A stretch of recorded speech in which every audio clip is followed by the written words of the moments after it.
আসসালামু আলাইকুম বন্ধুরা, সবাই কেমন আছেন? আশা করি আল্লাহর রহমতে ভালো আছেন। আজকে বন্ধুরা খুবই মজাদার সুস্বাদু একদম মুখে লেগে থাকার মতো গরুর মাংস রান্না করব। দেখো গরুর মাংসটা কি কালার হয়েছে, খেতেও খুবই মজা। আশা করি সম্পূর্ণ ভিডিও দেখবেন, দেখলে অবশ্যই ভালো লাগবে। বন্ধুরা এখানে আমি সব মশলা নিয়ে নিয়েছি। দেখো তরতাজা তাজা একদম গরুর মাংস, মাংসের একদম ফ্রেশ, একদম তরতাজা টাটকা মাংস, হাড় চর্বি তেল সব কিছু মিক্স আছে। মিক্স মাংস খেতে খুবই ভালো লাগে বন্ধুরা, শুধু হাড় ভালো লাগে না, শুধু মাংসও ভালো না, এরকম মাংস খেতে বন্ধুরা তরকারি রান্না করলে কী যে ভালো লাগে। দেখো মাংসটা কত সুন্দর। আমি এখন ধুয়ে নিব। এই যে আমার মামুনিটা আমার সাথে মাংস ধুচ্ছে, সুন্দর করে ধুয়ে নিব আমি পানি দেব বন্ধুরা। মাংস যে আমার ধোয়াটা হয়ে গেছে বন্ধুরা, এখন আমি রান্না করব। দিয়ে দেবো আমি বন্ধুরা পরিমাণ মতো তেলটা একটু বেশি দিয়ে দিব, যেহেতু গরুর মাংস রান্না। দেখো বন্ধুরা এখন আমি দিয়ে দেবো পেঁয়াজ কুচিটা দিয়ে হালকা একটু নেড়ে চেড়ে দিয়ে দেবো আমি দারচিনি, এলাচ, তেজপাতা দিয়ে সুন্দর করে একটু নেড়ে চেড়ে নিব, যেন নিচে লেগে না যায়। যে পর্যন্ত পেঁয়াজের কালারটা চেঞ্জ না হবে এই পর্যন্ত আমি অবিরত নাড়তেই থাকবো। যখন দেখবো বাদামি কালার হয়ে গেছে তখন বুঝে নেব যে পেঁয়াজটা ভাজা হয়ে গেছে। এখন বন্ধুরা প্রায় আমার পেঁয়াজটা ভাজা হয়ে গেছে। দেখো কত সুন্দর কালার হয়েছে পেঁয়াজের কালারটা। এখন আমি দিয়ে দিব হলুদের গুঁড়া প্রথমে দিলে তেলটা চিত্রে আসে না, দিয়ে দিচ্ছি আদা বাটা, দিয়ে দিচ্ছি জিরা বাটা, দিয়ে দিব আমি পেঁয়াজ বাটা, দিয়ে দিব বন্ধুরা রসুন বাটা একটু কম দিতে হয়, দিয়ে সুন্দর করে নেড়ে চেড়ে দিব বন্ধুরা, যেন একটু কাঁচা গন্ধরা চলে যায়। দিয়ে দিব মরিচের গুঁড়া, যাই যে স্বাদ মতো মরিচের গুঁড়া দেবেন, যে যেরকম ঝাল খান।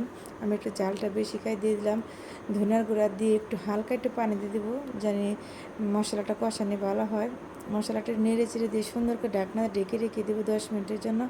দেখো বন্ধুরা মশলাটা কি কালার হয়েছে, বাসনা গ্রানে মোমো করতেছে, গ্রেভিটা কত সুন্দর ঘন হয়ে আসছে, তেলটা উপরে বেশি চপচপ করতেছে। এখন দিয়ে দেবো বন্ধুরা আমি মাংসটা। যখন দেখবো উপরে গ্রেভিটা একবার ঘন হয়ে গেছে, তেলটা উপরে বেশি উঠছে, তখন মাংসটা দিয়ে দিই। মাংসটা দিয়ে ভালো করে নেড়ে চেড়ে দিব। দেখো বন্ধুরা মাংসটার কি কালার হয়েছে, মাংসের রং আর মশলার কালারটা যেন দুটা মিক্স যেন একাকার হয়ে গেছে, দুটা কালার চেঞ্জ হয়ে গেছে। এখন দিয়ে দিলাম বন্ধুরা টমেটো কুচিটা দিয়ে আমি নেড়ে চেড়ে দিয়ে ঢাকনা ঢেকে রেখে দিব। মশলাটা যত মাংস কষানি ভালো হবে, মশলা যত কষানি ভালো হবে, খেতে ততটা টেস্ট হবে বন্ধুরা। গরুর মাংসটা সুন্দর করে ভালো করে আমি কষিয়ে নেব। এই পর্যন্ত দেখো তোমাদের সুন্দর একটা জিনিস দেখাই, বৃষ্টি পড়তেছে, আমি রান্না করতেছি আর চুলার পরে জ্বালানো তোমাদের বৃষ্টি দেখাচ্ছি। একটা ফুল গাছ আছে, দেখো কত সুন্দর বৃষ্টির মধ্যে গরুর মাংস রান্না খেতে কি যে ভালো লাগে বন্ধুরা। মাংসটা আমি সুন্দর করে ভালো করে কষিয়ে নিব। মাংসটা যখন 90% সিদ্ধ হয়ে যাবে তখন আমি বন্ধুরা যে দিয়ে দিব আলু দিয়ে দেবো 2টা আলু। ছেলে আর হাজব্যান্ড আলু খেতে পছন্দ করে। আলুটা দিয়ে সুন্দর করে ভালো করে নেড়ে চেড়ে আবার আমি কষিয়ে নিব, জানি আলুর ভিতরে মশলাটা সুন্দর করে ভালো করে ঢুকে। বন্ধুরা এভাবে গরুর মাংস রান্না করবে তোমরা সবাই, বাড়ির ছোটো বড় সবাই আঙুল চেটে পুটে খাবে। এখন দিয়ে দিলাম রসুনটা আমি দিয়ে নেড়ে চেড়ে দিব, যেন রসুনটা ভিতরে ঢুকে সিদ্ধ হয়।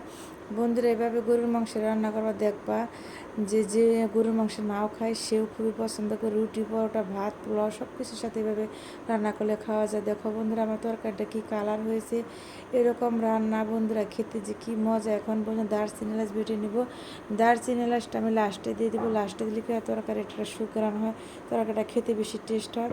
দেখো মশলাটা বাটা হয়ে গেছে, এখন আমি দিয়ে দেবো তরকারির মধ্যে। দেখো বন্ধুরা যে আমার গ্রেভিটা ঘন হয়ে গেছে, মানে ঝোলটা একদম শুকিয়ে আসছে, ভিতর থেকে একটি স্মেল গ্রান আসতেছে, তরকারির গরুর যে মাংস একটা গ্রান রান্না করে একটা মানে স্মেল একটা গ্রান নেই, মোমো করতেছে চুলার পরে। আমার রান্নাটা তোমাদের কাছে যদি ভালো লাগে বন্ধুরা লাইক কমেন্ট করে সাবস্ক্রাইব করে পাশে থাকবে। তোমাদের জন্য দোয়া ও ভালোবাসা রইল। আল্লাহ হাফেজ।